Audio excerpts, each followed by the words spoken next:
My name is Jintack, and I'm a PhD student from Columbia University. And I did summer internship at Linaro, and my major was physical.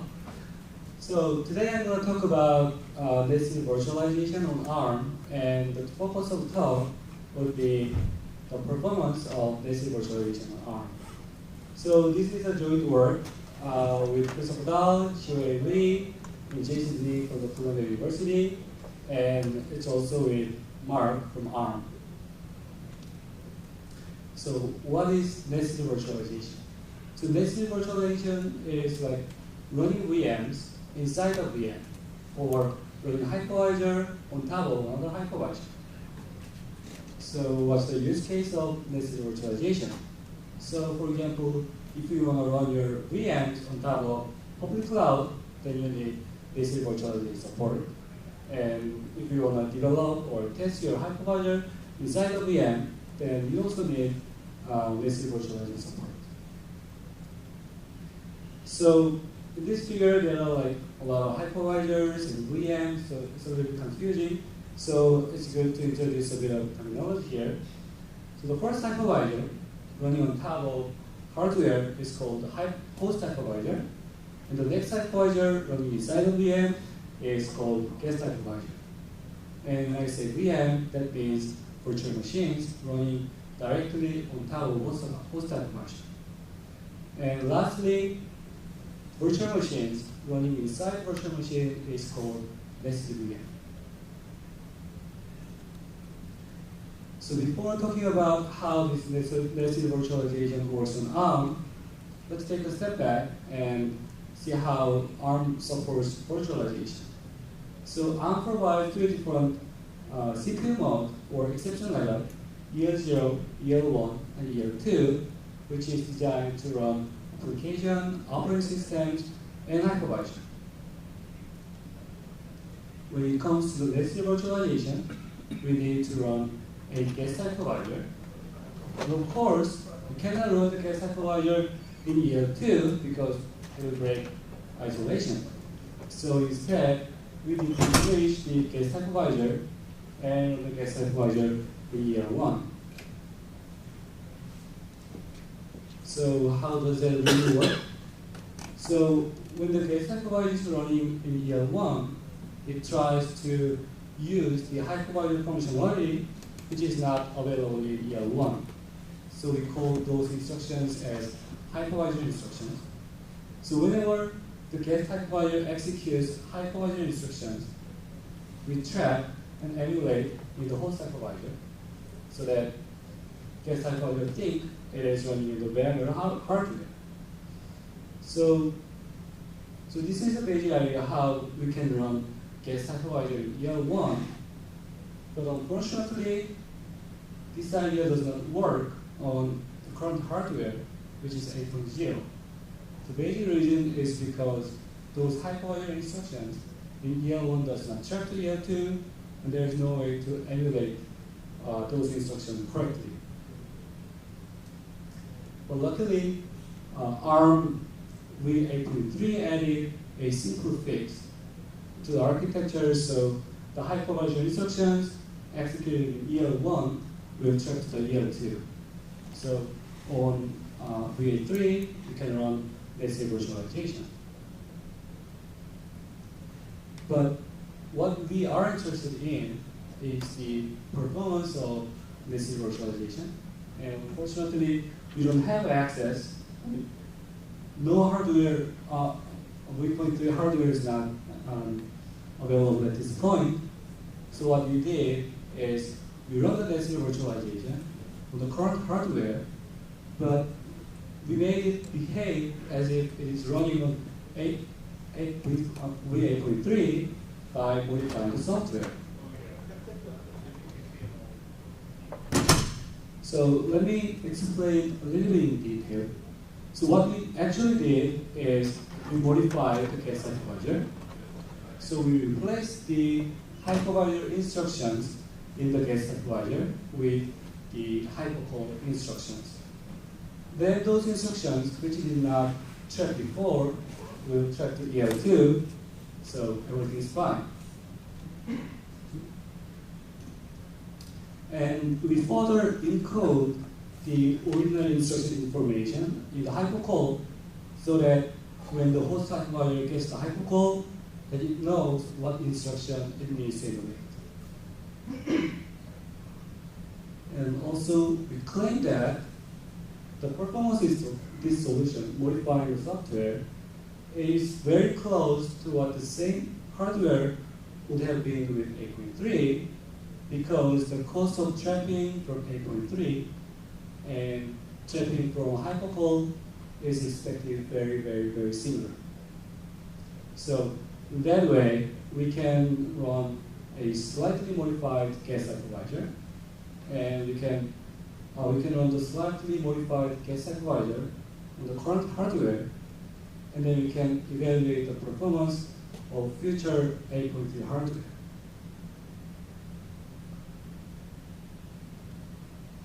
So we actually measure the performance. One of the key benchmark to measure the overhead of virtualization is hypercall benchmark. So the hypercall benchmark measures the cost of switching between virtual machine and hypervisor. And this is a key benchmark because it measures the basic cost of virtualization, and the cost is pure overhead of virtualization. So to be more specifically, we measure the point where the VM calls hypercall until the hypercall is ended, hypercall is returned to the VM. In the nested virtualization case, what we measure is we measure from the hypercall from the nested VM until that hypercall is returned from the guest hypervisor. So this is what we're measuring, and here's the result. So we measure its cost using the cycle count. So if you look at the hypercall cost for VM, it's about just 30,000 cycles, but the hypercall cost for the nested VM is about 400,000 cycles. So this is like really slow. And if you compare those two numbers, then nested VM runs like more than 150 times slower. So why is it that slow? So to explain that, I'm giving you an example. So the first thing we do when doing this hypercall measurement is the nested VM will call a hypercall. And this is hypercall, so it should be go to the end first, and the host hypervisor will emulate this hypercall for the guest hypervisor. And then we measure up to this point where the hypercall is returned from the guest hypervisor to the nested VM. And of course, returning back to the VM is one of the hypervisor instructions, and it needs to be emulated by the host hypervisor. But the thing is, the most important part here is while handling this hypercall, guest hypervisor is like executing a lot of hypervisor instructions that trap. So the result is like you just want to call a hypercall from the nested VM, but that eventually incurs a lot of traps from the guest hypervisor to the host hypervisor. And this is known as exit multiplication problem. So we actually measure how much time the host hypervisor gets trapped from the guest hypervisor, and this is the result. So the result is in the last column.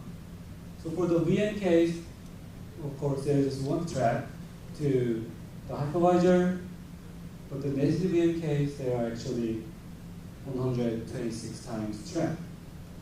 And this is the basic reason why the cost of hypercall in the nested VM case is really costly. Right. So as the next step, we thought like, okay, do we really need all these traps, or Is there any way we can register traps? And the answer is no, we don't. No, we don't need all these traps.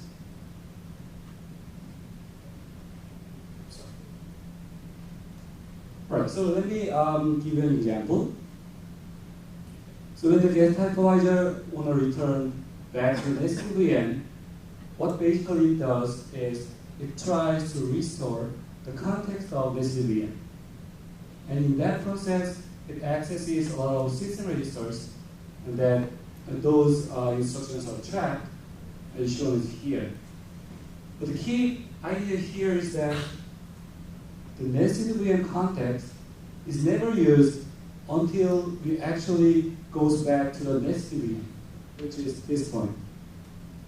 So it doesn't really matter whether we trap here or not, but what really matters is that the host hypervisor has the right information just before we enter the nested VM. So it turns out we don't have to trap every time when the guest hypervisor accesses the system registers. So, so if we can somehow coalesce those traps or remove those traps, then we could potentially improve the performance. So with this idea, we propose an extension to the architecture called NIV. So NIV stands for Nested Virtualization Extensions for ARM, and it improves the performance of nested virtualization by using those two key mechanisms. First, NIV redirects register accesses to memory, and NIV redirects register accesses to other registers.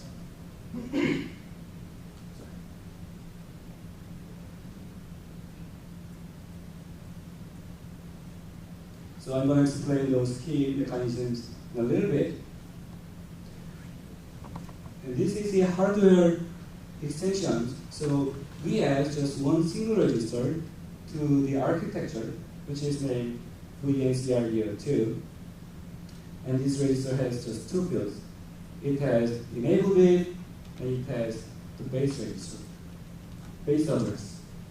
So I'm going to explain how we can use those key mechanisms using this VNCR02 register.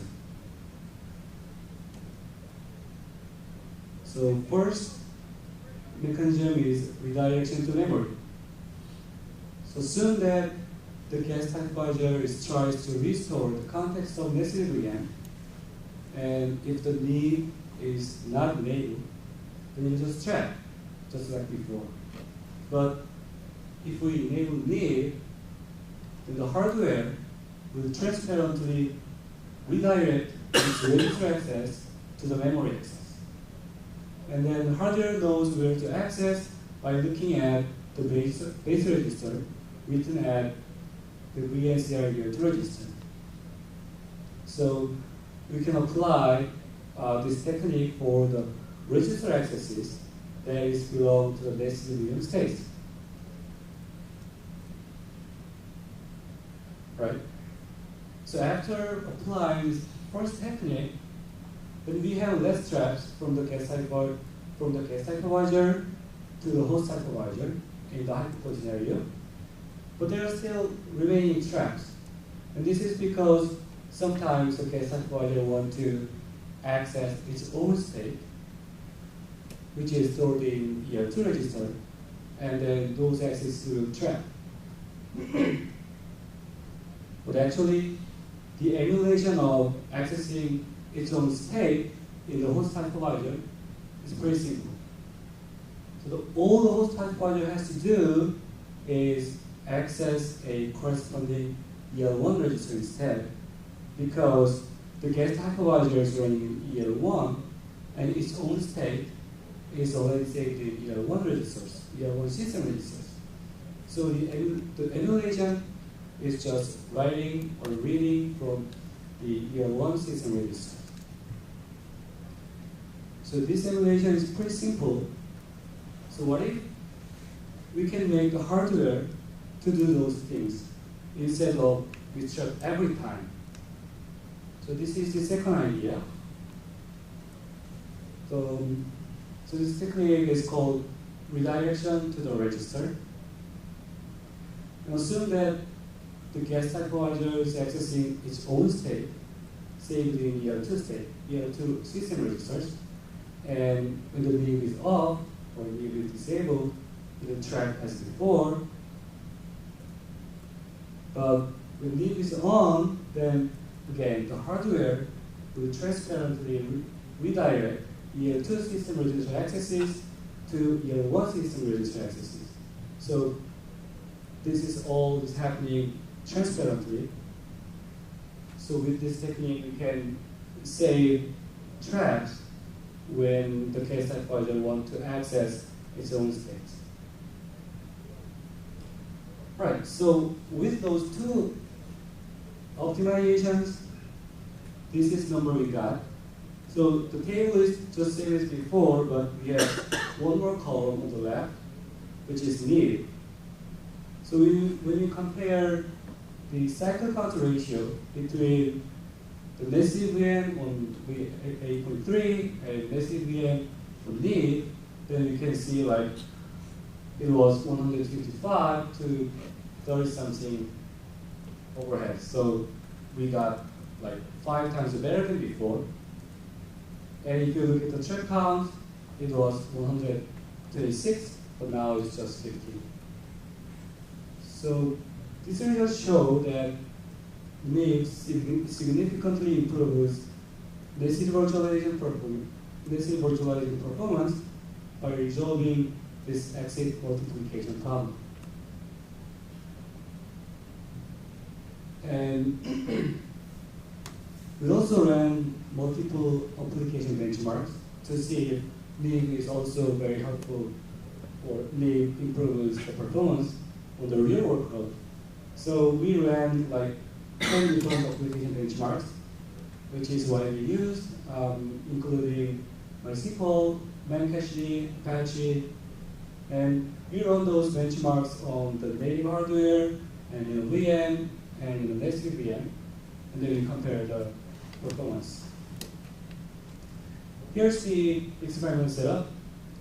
So the hardware we're using is APN XGen, which is 8.0, and it has 8 CPUs and 64 gigabyte RAM, and 10 gig Ethernet. But when we actually conduct the experiment, we use the same amount of system resource for the native and VM and nested VM setup, which is 4 CPUs, 12 gig of RAM, and for the VM and for the nested VM, we use VirtIO. And lastly, we ran KVM and KVM, and we used 410 kernel. Right? So this is the result. So this graph shows the normalized overhead compared to the native execution. That means lower is better, higher is worse. And if you look at the y-axis, there are 2 different scales because the overhead of application varies a lot depending on each application. So the bottom graph shows from 0x to 5x overhead. The top graph shows from 0x to 50x overhead. The green one is representing the overhead of VM. The orange one representing the overhead of nested VM on 8.3. And the green one represents nested VM overhead on NIP. Right. So as you can see, the nested VM on 8.3 incurs really high overhead. So for the half of the workloads, like overhead is more than 10 times compared to native execution. And then 3 of them, like TCP Mars, Apache, Memcached, their overhead is about 40x. So this is not really usable in practice. And compared to that, when we use NIP, when we apply NIP, then the overhead is significantly reduced up to 10 times. So for example, if you look at TCP mark or Memcache, their overhead is like less than 3 times or less than 2 times, which was 40 times before. So this shows that NIP is actually very effective for the real workload. And we did one more experiment. So we ran the same workload with the same setup on the x86. And what you're seeing in this red graph is that the overhead of x86 nested VM compared to x86 native execution. So again, without NIP, like you cannot even compare the performance between ARM nested VM and x86 nested VM. But with NIP, their performance is getting very close. So sometimes ARM is better than x86, sometimes the other way around. But yeah, with NIP, we can like compare the performance between ARM and x86. Right. So in conclusion, nested virtualization performance on V8.3 incurs high overhead, like up to 40 times for some application, and that's because of exit multiplication problem. And then NIP solves this exit multiplication problem, and we show that this is actually very good for application benchmarks as well as micro benchmarks results. Right. Lastly, we presented this work to the ARM architecture group, and then they decided to include this hardware extension, NIP, to their next version of ARM architecture, which is 8.4. Right. With that, I'll take questions.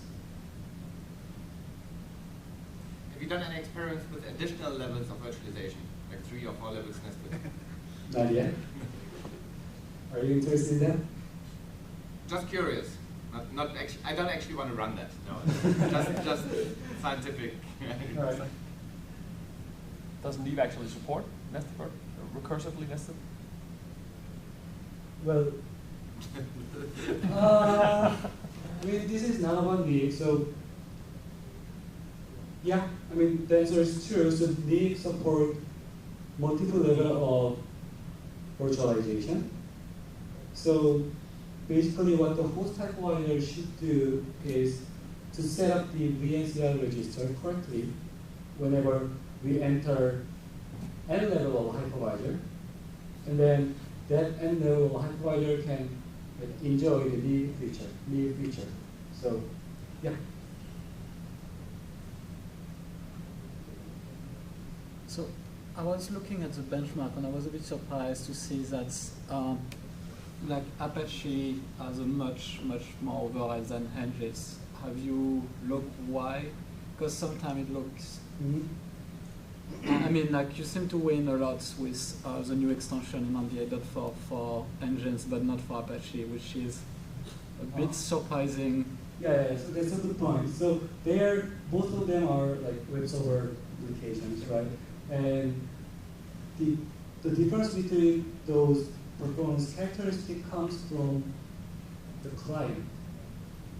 I mean, when we run Apache, we run AV, Apache Benchmark client, and when you run Nginx, we ran like a Siege client, and this performance difference is actually coming from the difference of client, like how hard the client is sending package, how often is it done. I have another question. Sure.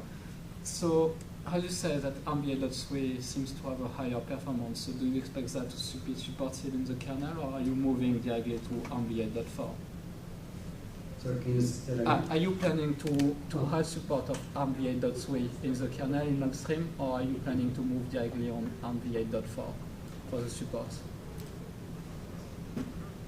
Are you going to do RV 8.3 in the kernel, or are you only going to do RV 8.4? In kernel? Yeah.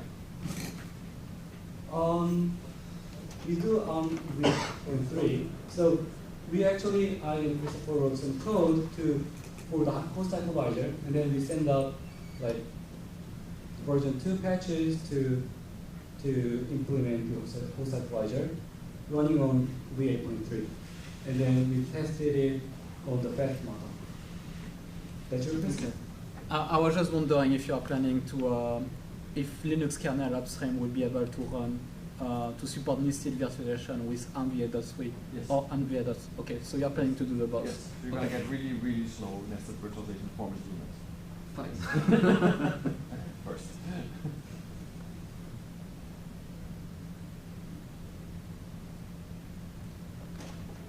More questions? Thank you.